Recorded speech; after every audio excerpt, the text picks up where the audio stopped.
В Гагру приехали необычные гости – врачи Национального медицинского исследовательского центра здоровья детей Минздрава РФ. Школьникам люди в белых халатах сегодня не страшны, ведь их обследуют в стенах уже родной Гагрской первой средней школы.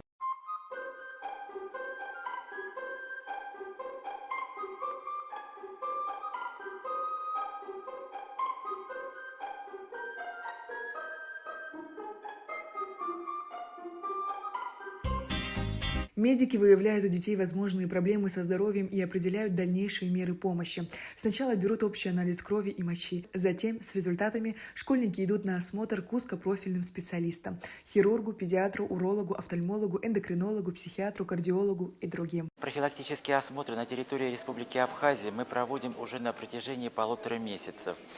В целом, предварительные результаты таковы, что заболеваемость среди детского населения в Республике Абхазия, она соответствует среднестатистическим заболеваемости, которые общепринятой.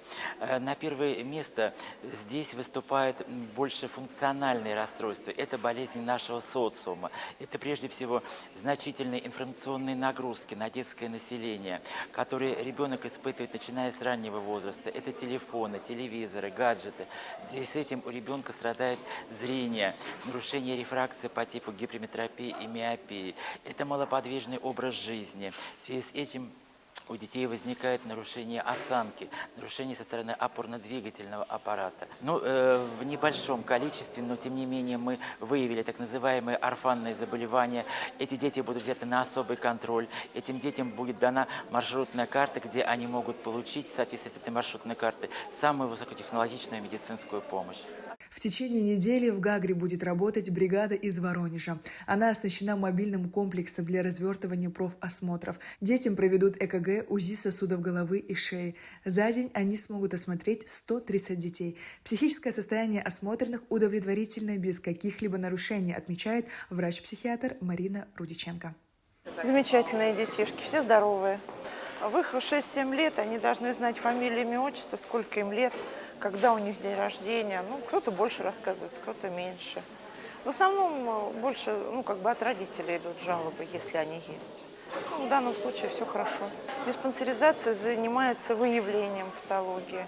И это как детям, так и взрослым всегда полезно и нужно.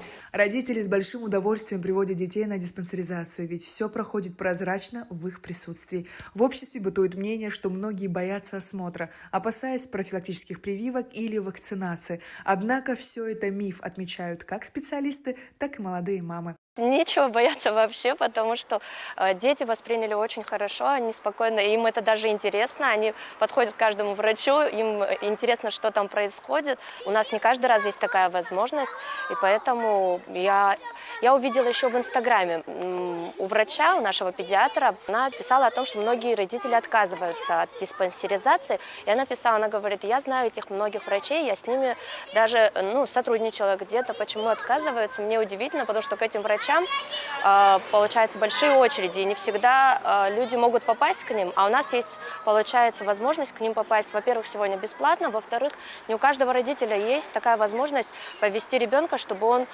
прошел все это, чтобы знать, что у ребенка нет никаких проблем. У меня, например, ребенку сказали, одевайте более ортопедическую обувь. Я, например, об этом не знала, и сейчас буду больше обращать на это внимание. Карточки выдаются родителям, а все полученные данные будут оцифрованы и переданы в местные поликлиники для дальнейшего наблюдения за состоянием здоровья детей. Диспансеризация будет проходить до мая месяца включительно. Уже осмотрели более 12 тысяч детей по всей Абхазии. Сария Кварцхеля, Даур Цулуке, Абхазское телевидение.